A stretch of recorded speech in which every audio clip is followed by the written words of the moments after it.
Nellore Goud hostel సెంటర్లో భార్యను రోకలి బండతో మోదీ భర్త హత్య చేసిన సంఘటన చోటు చేసుకుంది. నెల్లూరు ట్రెజరీ ఆఫీసులో పనిచేస్తున్న లంక విజయ్ చందర్, శైలజ భార్యాభర్తలు.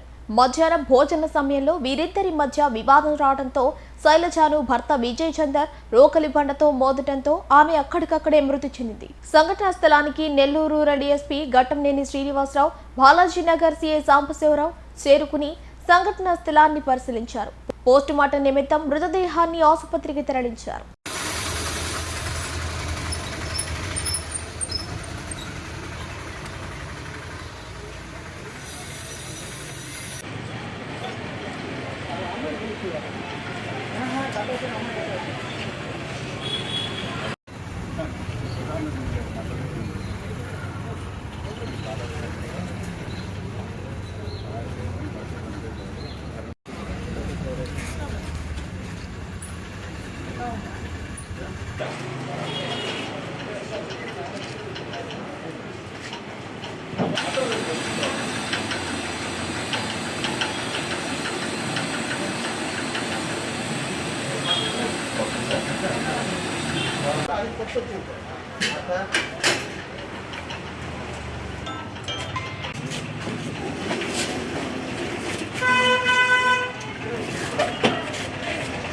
రోజు మధ్యాహ్నం 2 గంటల టైంలో మాకు ఈ 112 కాల్ వచ్చి గౌడ్ హాస్టల్ సెంటర్లో ఒక ఆమె లంక శైలజ అనే ఆమెని చనిపోయింది అని చెప్పి తెలిసి ఇక్కడికి వచ్చాం.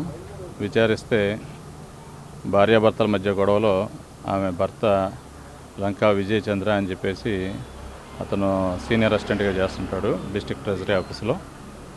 భార్యాభర్తల డిస్ప్యూట్స్లో అతను భార్యని తల మీద కొట్టి పచ్చడి బండితో కొట్టడం వలన ఆ దాడిలో చనిపోవడం జరిగింది. దాని మీద ఫర్దర్ ఎందుకు ఏం చేసింది అనేది కూడా దర్యాప్తులో తెలుస్తుంది.